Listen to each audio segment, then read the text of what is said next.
I'm going to do a little demonstration of how I kind of want you to practice these longer putts.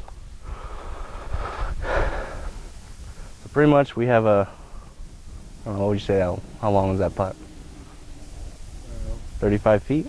35, yeah, that's it. Maybe 40? Okay. Yeah. So what I do on these is I like to look at the hole and then take my practice strokes. Sometimes it's a little odd, so maybe the first stroke, take looking, and then just start looking at the hole.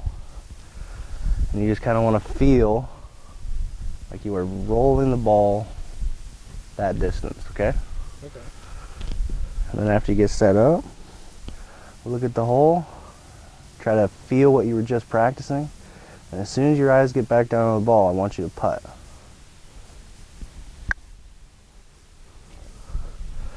Wow, these are hairy.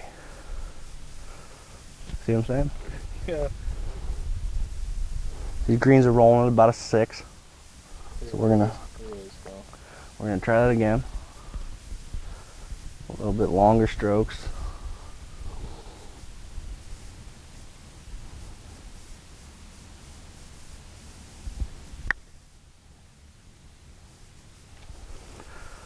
Better speed. So you think you can manage that? Yeah. Okay, so I'm gonna kind of walk you through what I do in the bunker. Obviously, you don't want to be grounding your club, you know. Yeah. But you know that. I'm gonna get a perfect lie for myself. I hope. My God. So, got a 20-yard shot. Not really anything in front of me, so I'd usually probably recommend not using a lob wedge in the bunker, probably more of a sand wedge. But I'm a lob wedge guy in the bunker. I like to throw the ball a far distance and let it land and not let it roll very far. So I'm going to use a lob wedge. If my target's there, in order to open up my club face and use the bounce, I need to open up the club face. But if I'm going to open up the club face, you see I got to actually aim my body to the left in order to square my club face. So after that's set, I want to dig my feet in the ground for a couple reasons. Like I said, I want to be more stable with my lower body. And also, if you can get your feet below the level of the golf ball, it's going to help you stay underneath it. Then I always pick out a spot. Depending on what club it is, how far you want to hit it, that spot can change, but it's usually generally somewhere in here is where I want to enter the sand.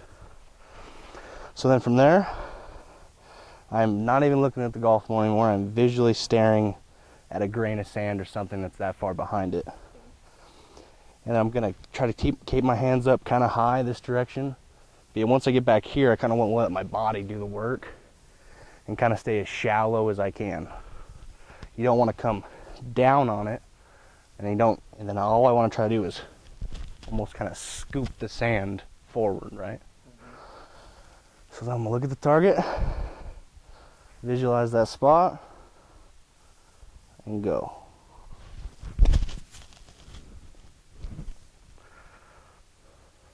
Just like that. Shot is, we're going to be coming into a downhill lie, or into a downhill, so our ball's probably going to pitch forward. Okay. It's not going to have a lot of spin on it.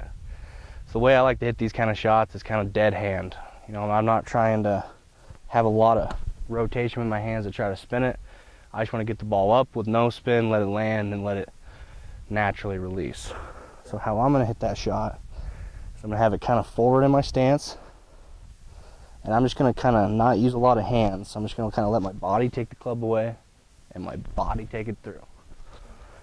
And what I use kind of a clock system. So with this shot, I'm thinking to land it that far, I want to take the club back to about here, which depending on I'm going to use my arms as my lever on the clock. So that's about 7 or 8 o'clock, right? Yeah. That'd be 9 o'clock, 6 o'clock. And so I'm going to take it back to about 8 o'clock. And I'm just going to let it land and release.